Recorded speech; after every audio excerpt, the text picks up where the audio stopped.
I'm now the host. Here we go. Share that one. Okay, you should see why it's offside so difficult to get correct. Um, so in thinking about this, here's four factors that I kind of am working from this evening.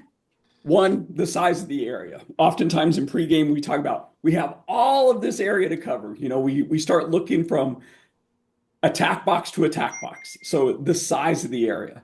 Oftentimes, offsides happens. We get really nervous um, because of the speed. If it's in transition and there's a hard ride, everybody's emotions, everybody gets excited. There's lots of kids running around.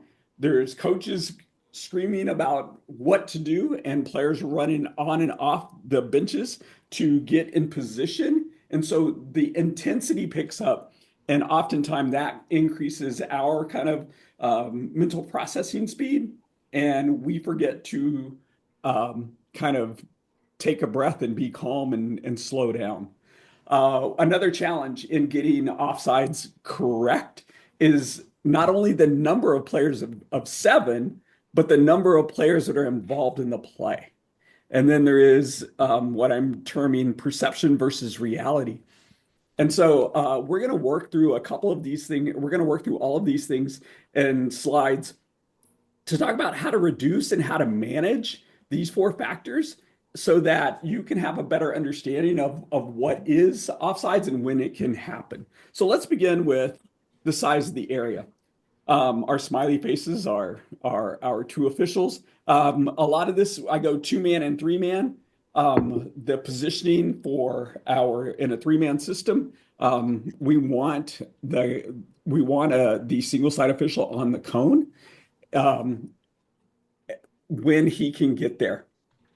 So oftentimes in our pregame, we talk about, the single side's got to manage this whole area. I am going to reassure you that you don't have to manage that whole area because the sub boxes are going to diminish this.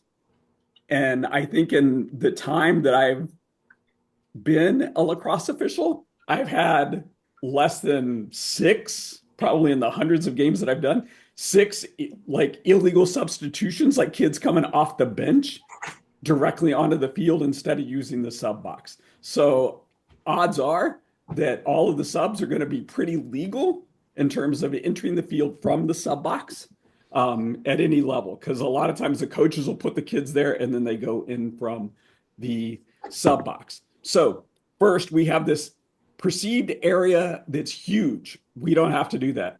All we have to manage is the center line.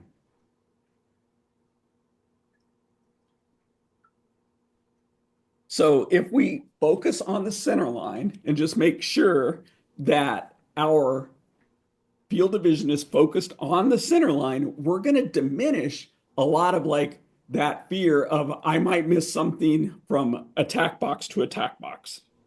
What questions, comments, or concerns are there over watching the line? Challenge me, please. Challenge me, please. So let's talk about it. In a two-man system, there's only two of us.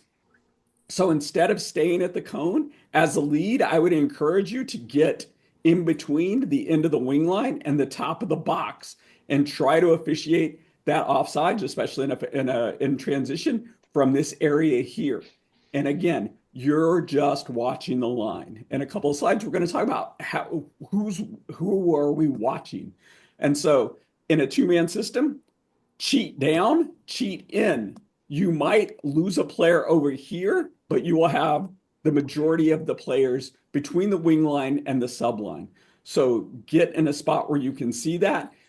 In a two-man system, there's only two of us, so I still have to be able to get into the vicinity of the goal. Ideally, I'd be like way out here, over here, and then like the goal line would be covered. But in a two-man, we can't. In a three-man, the single side official is just planted on the cone. Just get to the cone, stay into the cone until the situation is settled. And settled means different things to different people. Usually I break from the cone when I have my six players and the player and my sixth player drops below the end of the wing line.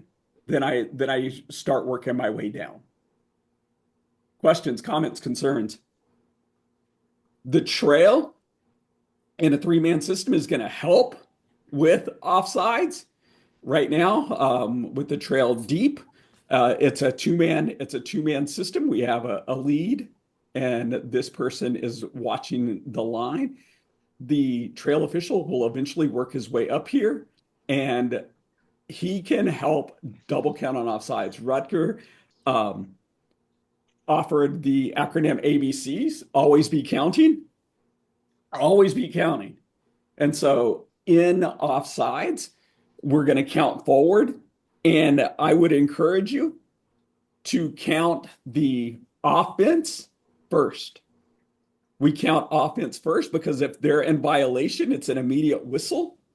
And we are going to stop play. And I would imagine it would feel awful to have the offensive team in an offsides position and then score a goal and we miss it. So count offense first, then count your defense. The defense it's a flag down slow whistle situation. So it's not going to affect the offense. But if the offensive offside is offsides and we miss it and they score, that does not look good. And so count your offense first until I give you the asterisk later. So the size of the area, focus on the center line. And all we're doing is watching players in and around the center line. The speed, it's faster. Purple's on offense. We have two teams. We have purple and we have red. X's and O's. My lighter player here in purple is going to be, for the purposes of this discussion, is going to be the person in possession. So when we have a turnover or a transition, everybody starts running. Where I think officials get in trouble is they start counting and pointing and looking, and they count 1, 2, 3, 4. Okay, I have 4. And then where's everybody else? Pausing to count those 3 can get you in trouble. With well-managed teams, they're always going to have 3 attackmen in the attacking half of the field. You do not have to count those 3 and then 3 more. You start with 3. You count 4, 5, 6, 7. I've seen officials standing at the cone counting the attackmen. They're already there. And your head is turned away. Play is happening at the division line. Therefore, it's most important to keep our head in the vicinity of the division line. So you already have 3 attackmen. You know that. If you don't, then it's going to be really, really hard for them to be offsides because they wouldn't have enough players. So we're counting forward. So we start 4, 5, 6.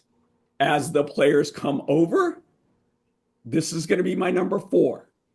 This will be my number 5. This will be my number 6. If he goes back over, then I'm back at 3. So I start with 3, and all I'm counting is 4, 5, 6. And I just keep saying 4, 4, 4, 5, 5, 5, 6, 6, 6. As soon as I have 6, and there's no substitution or any other offensive player that's imminently going to substitute, I can release.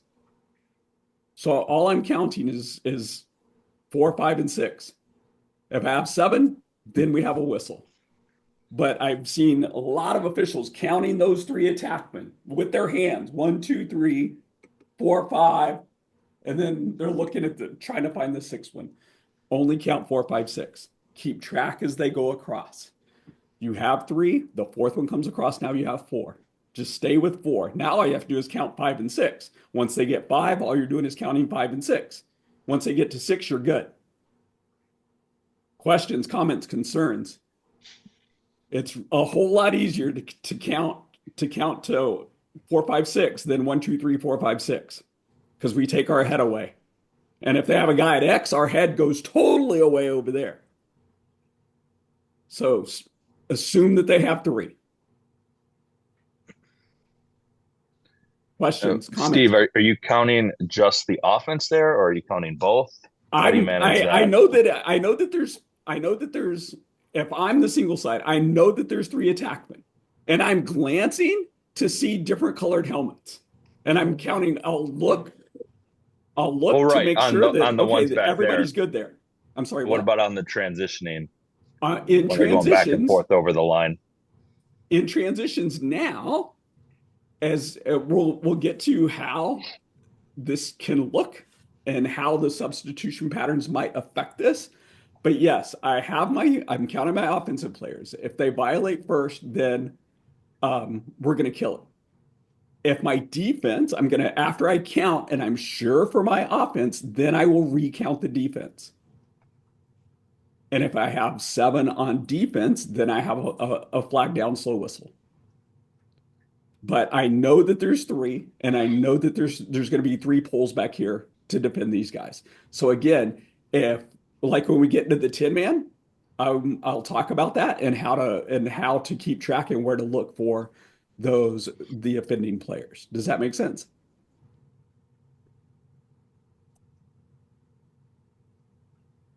All right. Um, we had 2 man, 3 man.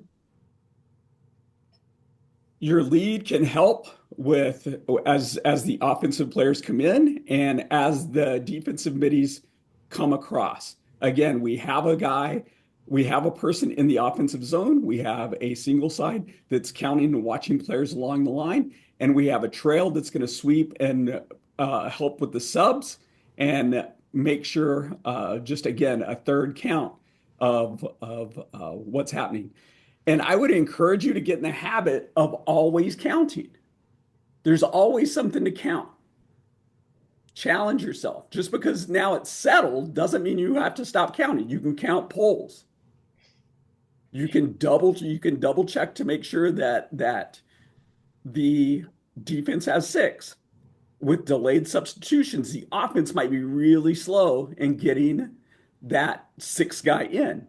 Or if something changes, they want to go to a zone offense, then they might sub out and bring another guy back in. And with in high school, there's no shot clock, and so they can be really deliberate with their subs. So always be counting the number of players. All right. So again, we start with 3. We start with 3 and we count 4, 5, 6.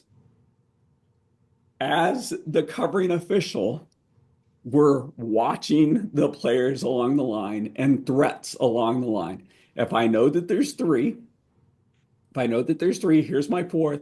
These guys are going to be 5 and 6. I'm good with that. I know that there's 3 poles. I have 3 middies coming back. This is with no subs. I'm going to have 3 and everything's going to be good because I'm going to have my 3 attackmen, I'm going to have 3 defensive middies, and I'm going to have 3 offensive middies. And we should be okay with no subs. With no subs, it's pretty hard to be offsides unless one of these guys decides that they're going to come close to the line. So be aware of the are they subbing after a turnover? Are they subbing that defensive midi for an offensive midi? If so, we could have something. But if not, the number of players is pretty easy because it's going to be 3 attackmen and 3 midfielders on the offensive half, and it's going to be 4 poles if they have an LSM or a short stick midi, and then 2 defensive middies. Questions, comments, concerns? Steve, I had a question for you. What's up? I always hate throwing this flag, but that attackman that's chasing, Mm-hmm. and he tight ropes that center line and makes the step over. Okay. And everybody in the stands sees it. You have to throw that because technically he's offsides. Putting them 7 on defense there. I struggle with that one a little bit because the kid stops and he's kind of tiptoeing the line a little bit, but yet he's over it. And, Right. I think that I don't know one if of the that's things that we can do is be aware. Like a lot of times kids are busting it. That attackman is trying to ride and then he steps, but then that only makes five on the defensive side because they could be subbing or they're yelling midi back. And we'll talk about that because sometimes people will react, but it's not offsides because there's not enough numbers for them to be offsides.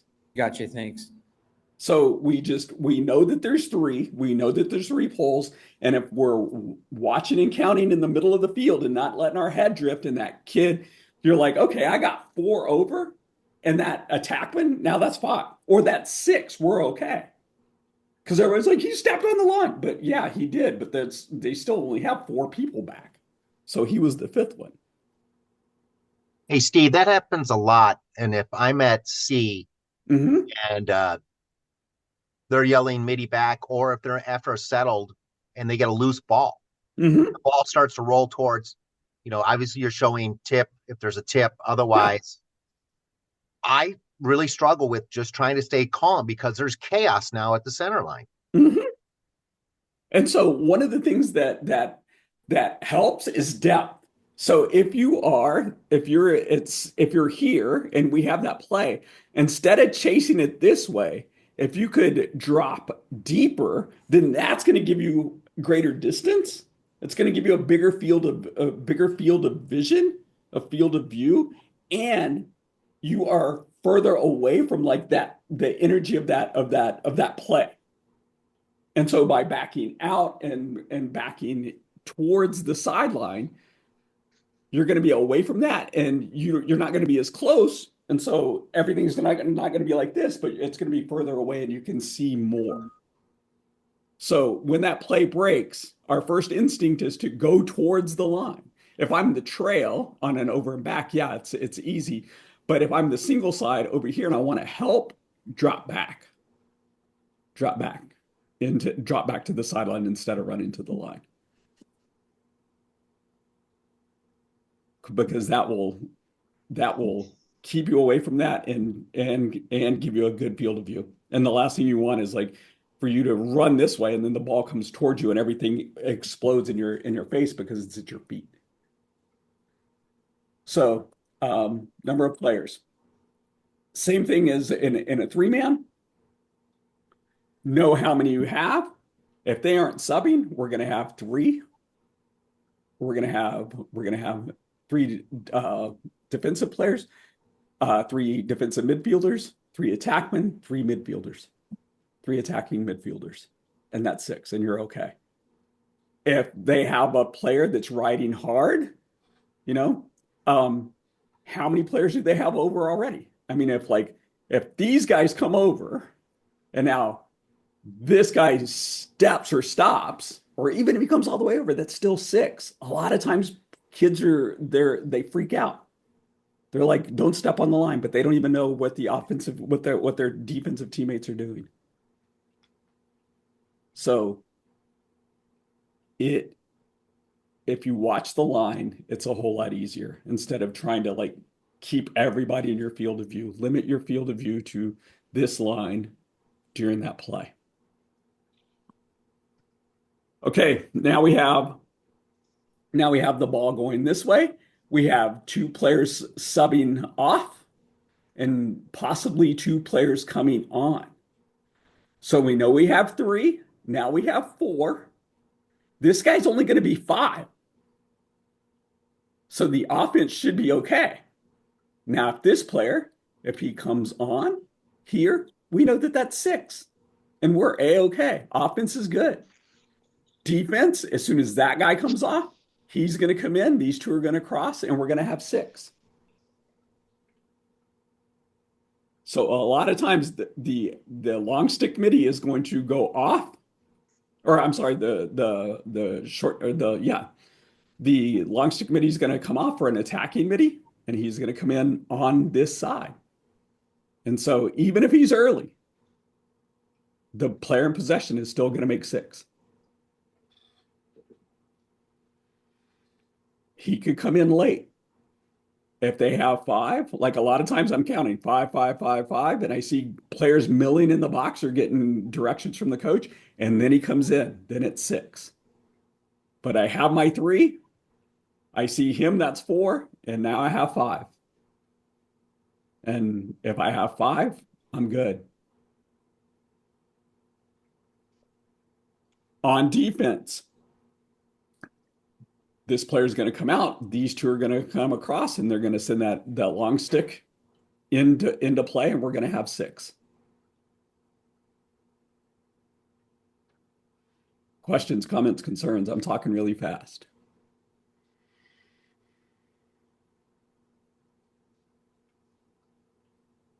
Again, I stress looking at the line, seeing how many people you have. We know we have three. This guy's going to be four. My player in possession of the ball is going to be five. And whatever happens over here, we should be okay unless they send in two subs. And then that's not on us. That's a coach. So the number of players can be managed. In a three-man, it's easier because we are looking across where we have our line. We're here.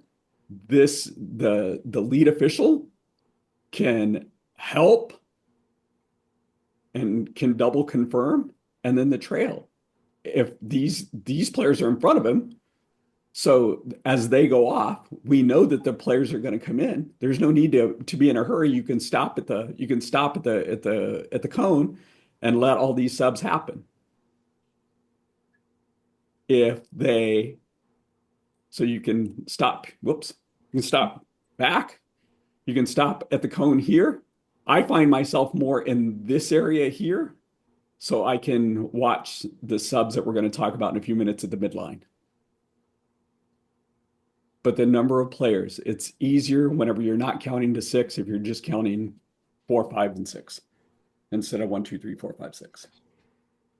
All right, midi back. We hear it all the time. Midi back, because they're gonna clear the ball with a pole or an LSM, and everybody's like midi back, midi back, midi back. We know we have three. Players, coaches, fans will start screaming if they see this defensive player with a pole come over first, and there's no midi back. And when we have this situation, that's still only 4 players. That's still only 4. You have substitutes coming off over here. So the defensive short stick middies coming off, and offensive players coming in. But if we know that there's 3 and that guy crosses, now there's only 4. And this happens a lot where people are screaming midi back and they don't see the midi back, or some guy holding his stick up in the middle, but there's still only 4 players. Can't be offsides. We have riding players that are chasing. Okay, so that's 5 on 4. So a lot of times the perception is they're going to be offsides because they don't have a midi back. The reality is there's other things going on, and so the player in possession is still legal. He's either the 4th, 5th, or the 6th person. Questions, comments, concerns? Midi back. Now, player in possession's coming over. We have our 3 attackmen. We have our 3 defensive players. We have a midi coming in. We have the LSM coming off. We have a player coming over the line. That's only 5. And there's no midi back. So we have to know where this player is. Player in possession's easy. He's going to come over. Okay, we know how many players we have in front. We have 3. Now I'm only counting as 4 and 5. We're good. He's going to come off. He's going to come in, and we have 6, and we have a legal play. We have a legal formation. He's going to come off. This player's going to come in, and we're going to have 6 on 6 lacrosse. Now, if they do have a midi standing there with his stick up in the air, we still know there's 3, And so is that player going to be the fifth or the sixth player across? A lot of times they'll try to send the midi back this way, and then as the guy crosses over, and it's like he was offsides. No, there's that the player in possession only made it 5 players. He's still the fifth player.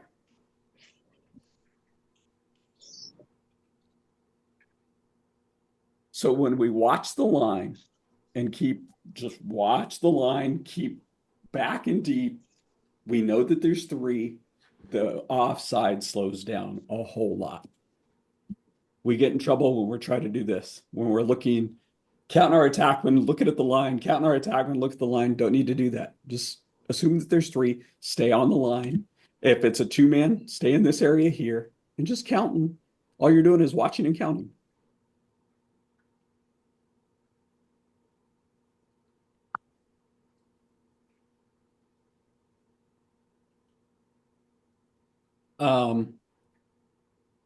Whoops, midi back.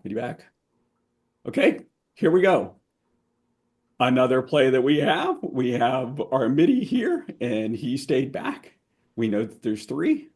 There's a player in possession. He's being ridden by this guy. This player subs in already. We still have 6. And we know that because we're watching the line.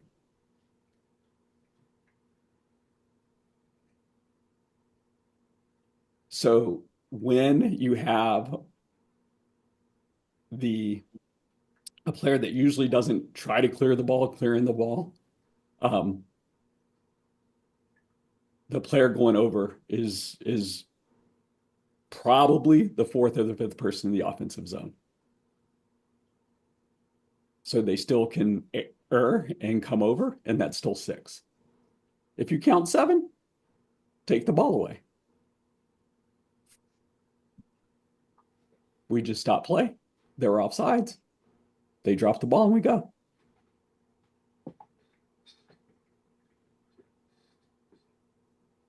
All right, defensive subs. This is where we're always counting. We're in a settled play situation. Everybody's like doing their thing. And then this player either comes over or comes off the bench to make 7.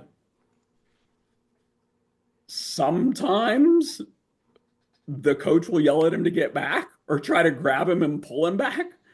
But sometimes this kid just wanders out there and you're like, wait, we have 6. And then there's another player on the field, which would be 7.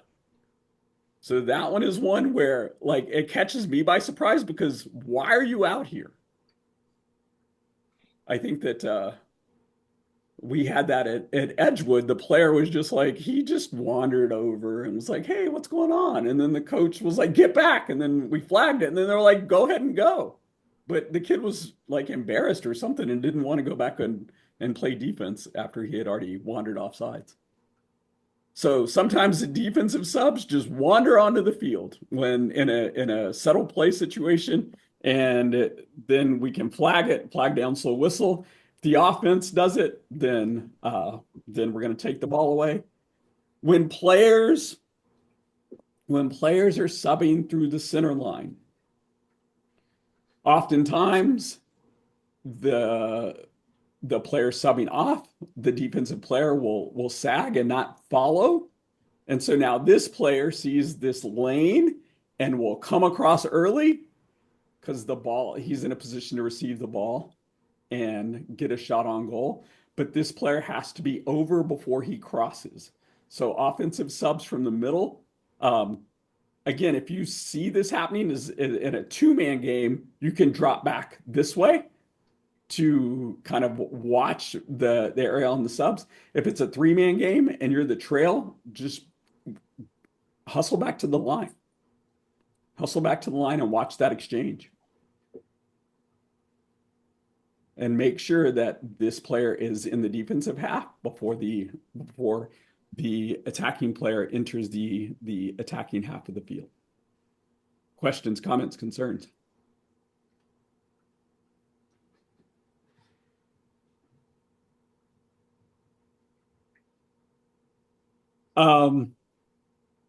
Here we go. We have a 10-man.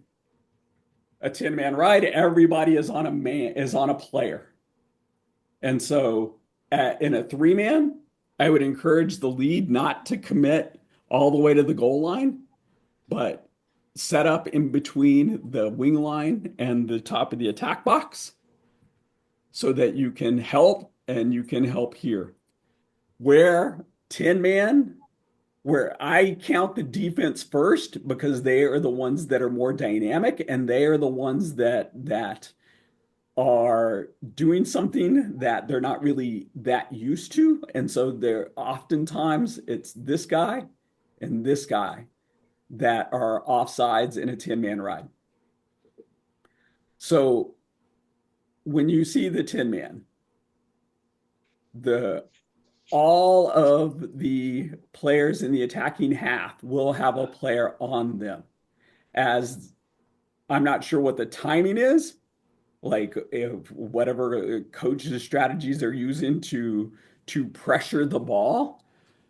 But if this player subs in on the wrong side of the line, if they are attacking this way, and then these two players come over, and then he steps on this side, we have offsides.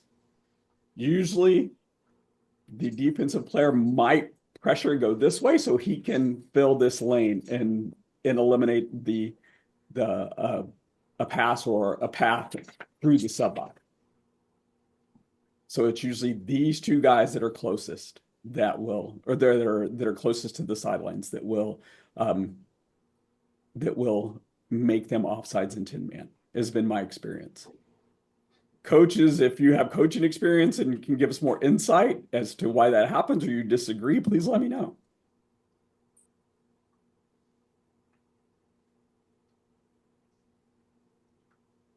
So if they have 6 and he subs on the defensive side, we're good. If they have 6 if they have 5 and he substitutes correctly on the defensive side of the ball, then they're legal. If they have 6 and then he substitutes on the still on the defensive side, then we have 7 and it's going to be offsides. One of the things that we have to be aware of, in addition to the offsides in this, is we have to be able to adjudge, was this a legitimate shot at goal? Because if the offense puts a player at X and we have this 20-10 thing or our 20 count and they're getting close and they shoot the ball towards the goal, is it a legitimate shot? And is this player closest, or are they just chucking it out of bounds and hoping that we give them the ball because their player is closest to the end line?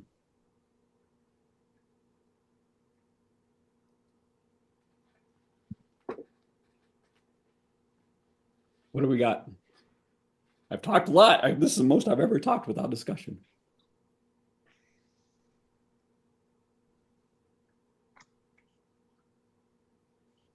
Does anyone have any tips for when teams man down? So now you're counting.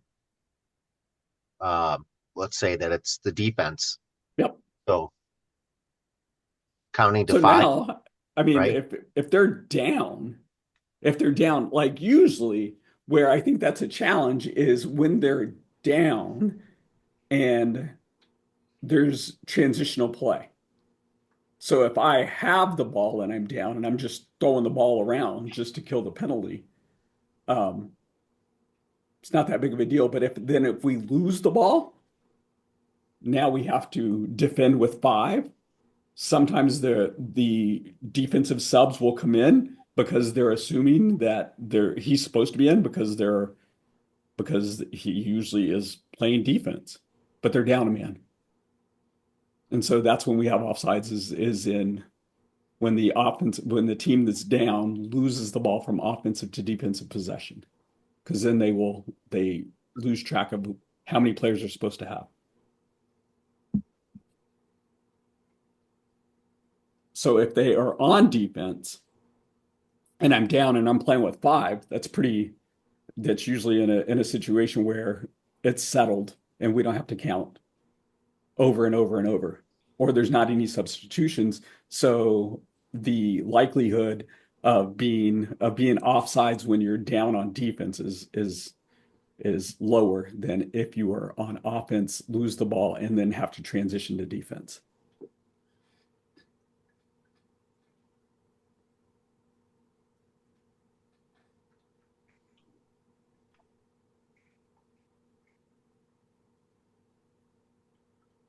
All right, it is 7:40. It's Steve. Yes. Can you discuss the weird situation Matt Bach had in the game at Cornell last year with multiple players going offsides during settled play? Or just in general what the rules are? I know for high school it's obviously going to be a little different than what happened there, but just so Are we people talking are about when the aware. player goes offsides? Oh, that was a fun one. Yeah. Matt, give us a description and what happened. Okay. We had a transition play. Okay. We were going, let's just say Cornell was moving towards their offensive half on a clear. Okay. I was single side, and we had a player step over. Okay. That was seventh player, Okay. flag down. Okay.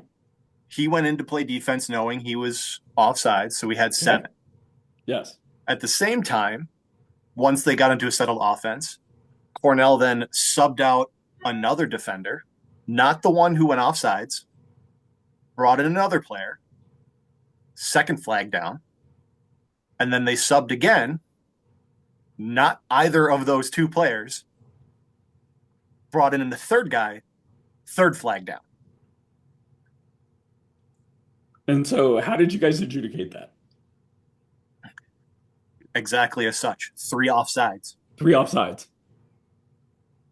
And so because it wasn't the same player committing the foul, so we wouldn't be able to have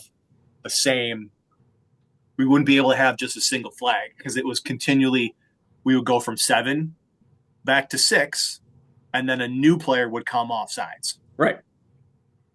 And then another okay. one would go off, and then another new player would come on off sides as the 7th. It wasn't good coaching to start. No, it wasn't. But they never had more than 7, well, more than 8 because of the goalie, but they never had more than 1 extra player on the field. Right. Correct. So they never had 2. It was just, it's legal guy goes off, new illegal man comes on. Correct. And it happened. Yeah. So it's very goofy. In high school, we'd stop at 2 most likely and Yeah, kill we'd the stop play. at 2. Unless we meet all the criteria for a scoring opportunity and advancing the ball. Right. But it's just really, really strange. And high school coaches aren't going to understand that if you call 2 offsides and they'll be like, well, we only had 1 player offsides at a time. They're not going to get it. So when you call it, be prepared to deal with that also. Oh, I had a dad yelling at me during that game. You can't have 3 offsides. I just said, we just did. We just did. You had 9 guys on the field. One of the things that I think that is worthy of discussion is let's go back to the defensive sub. We have 7 defensive, we have 7 defensive players in the goalie. Now he comes over and then he goes back and then he comes back over. That's still only an offsides. Where there has been some interesting plays is this guy, the player comes on, now we have offsides or an illegal substitution, one of those two. And now he goes off the field. And there is 15, 20 seconds goes by, and then he comes back onto the field and participates in play. I would say that depending on the temperature of the game and these things like the quality of the coaching, is this 2 fouls or is this 1 foul that we have to consider? Did this player foul twice? Because he came on is an illegal sub, too many players, then left, There was a discernible pause of 10 seconds or more and then comes back on. How do we handle that? What are you considering to make it 2 fouls or 1 foul? That's open for discussion. What do we do?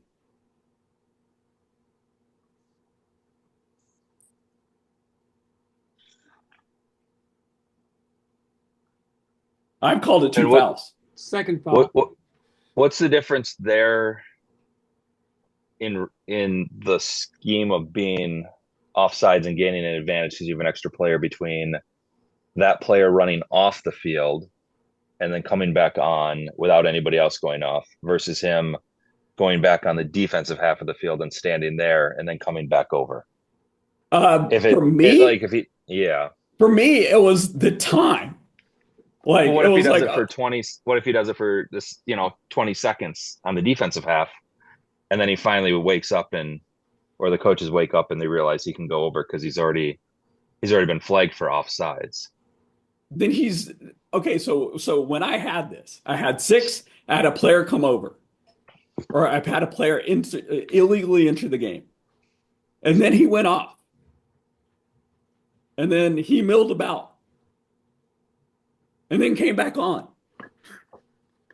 Right. And I had 2 flags, and my rationale was we had an illegal substitution, and at that point he could have stayed on, and I wasn't going to throw another flag. But then the player went off, and essentially it's a new situation and a new play, and then came back on again and violated. So this player was here, went over there, milled about in the sub box, was over here talking to his friends, and then came back on. As opposed to if the player was here and then went over and then was like, oh, wait, I can go back over and then comes back in, I would probably only have 1 foul. But he's still going offsides twice Right. in But both to me, situations. like in this situation, what I had was it was an illegal substitution twice.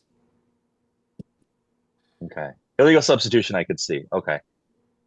Yeah, because he came in, and so I was twice. careful. It's like they're not offsides. That's an illegal sub. That's illegal participation. Because they aren't offsides. This player, they were set, and then he came onto the field. So that's an illegal sub. If he was here and did that, then we would have offsides. One time. I got a question for you there, Steve. What's up? Since the same guy went off the field and back on the field, Mm-hmm. is that really a substitution? It's an illegal substitution because they have too many players on the field. What's the definition? Oh, okay. So let's say he went off the field on the other side of the field. He came over here? Yep. 15 seconds, same deal. Tied his shoes, hung out, was pissed off, went back on. It's still an illegal sub because he's not using the sub box. So he's out of bounds over there. He's not trying to sub.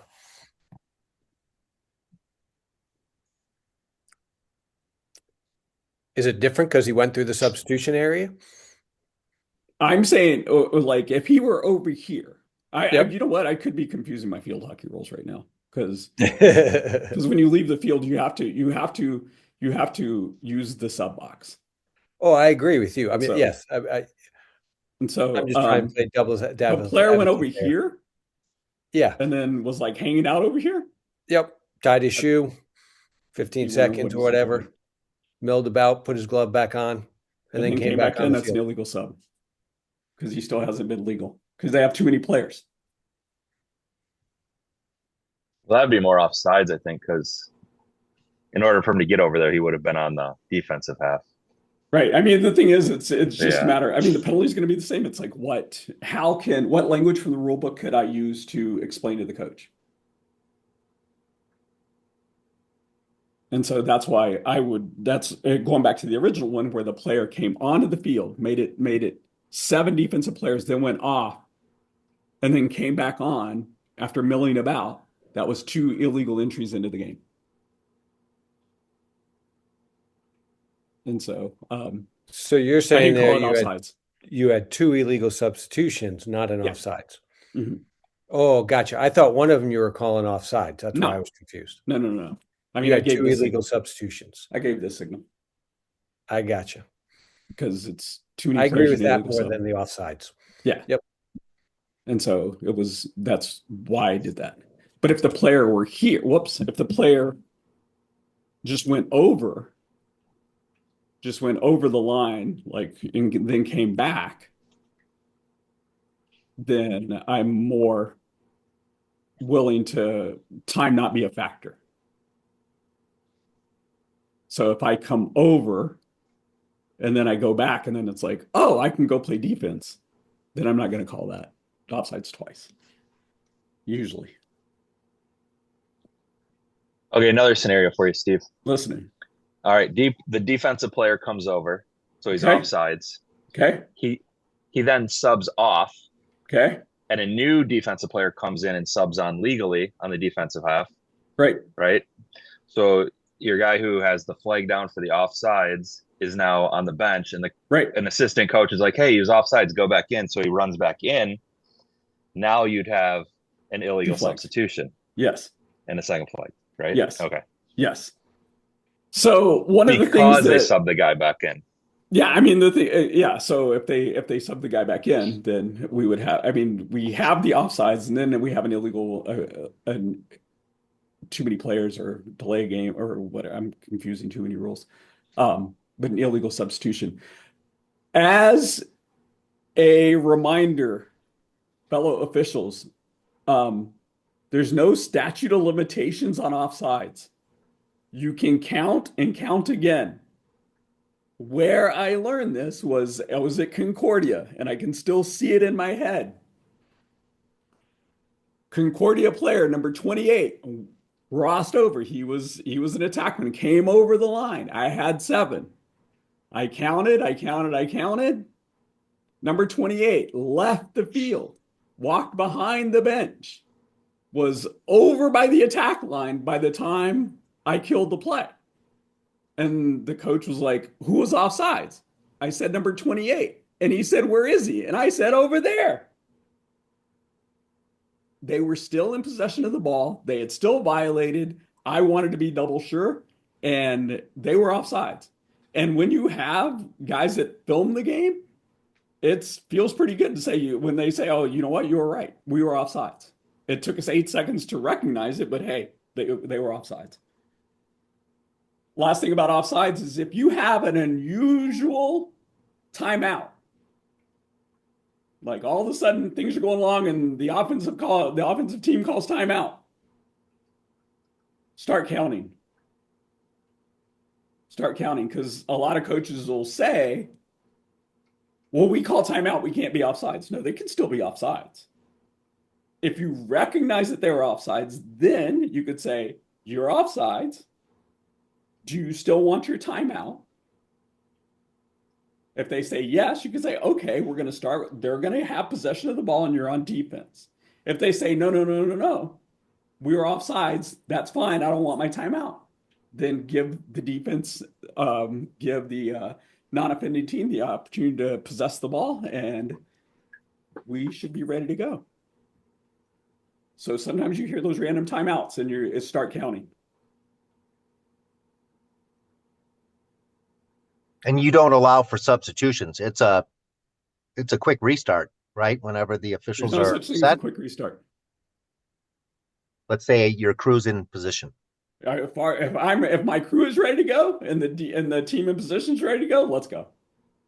But usually it takes a minute to like talk to the coach. You are offsides. Do you still want timeout? Got it. Thank you. Yeah, and that gives them time. Like that conversation can get them on the field. But if the team picks it up and is ready to go, then it's like, and my crew's not ready, then we're not going yet.